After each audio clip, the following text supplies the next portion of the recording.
गुजरावाला का रुख करेंगे। गुजरावाला के इलाके शाहीनाबाद का नौजवान 14 साल बाद बैरून मुल्क से वापस आया तो भाइयों ने इस्तकबाल के लिए डॉलर्स की बरसात कर दी है। आपको अपडेट करें हैं इस हवाले से कि गुजरावाला के इलाके शाहीनाबाद का नौजवान 14 साल बाद बैरून मुल्क से वापस आया तो भाइयों ने उसका इस्तकबाल किया और उस पर डॉलर्स की बरसात कर दी, जिसकी फुटेज भी आप हमारी टेलीविजन स्क्रीन पर मुलाहिजा कर रहे हैं। नौजवान जो है वो आया 14 साल बाद पाकिस्तान, जिस पर उसके घर वालों ने, उसके भाइयों ने उसका इस्तकबाल किया और उस पर डॉलर्स की बरसात कर दी है। गुजरावाला के इलाके शाहीनाबाद का ये नौजवान है जो कि 14 साल बाद बैरून मुल्क से वापस आया है और उसके भाइयों ने उसका इस्तकबाल करने के लिए उस पर डॉलर्स की बरसात कर दी है। इस पर मजीद तफसीलात जानते हैं डॉन न्यूज़ के नुमाइंदे इकबाल मिर्जा से। इकबाल मिर्जा, बताइएगा क्या सूरत हाल है इस वक्त वहाँ की?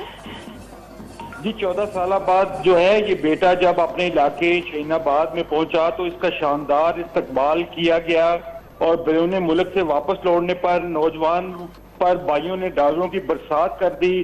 शाहीनाबाद का ये इलाका है। 14 साल बाद जो है ये बच्चा अपने वतन वापस पहुंचा और वतन वापस पहुंचने पर इसका शानदार इस्तकबाल किया गया और बैंड बाजे के साथ जो है इसको घर लाया गया और बकायदा एक बग्गी पर बिठाकर जो है भाइयों और दोस्तों ने इसका इस्तकबाल किया और इस पर डॉलरों की बरसात कर दी। जी, बहुत शुक्रिया आपका इकबाल मिर्जा।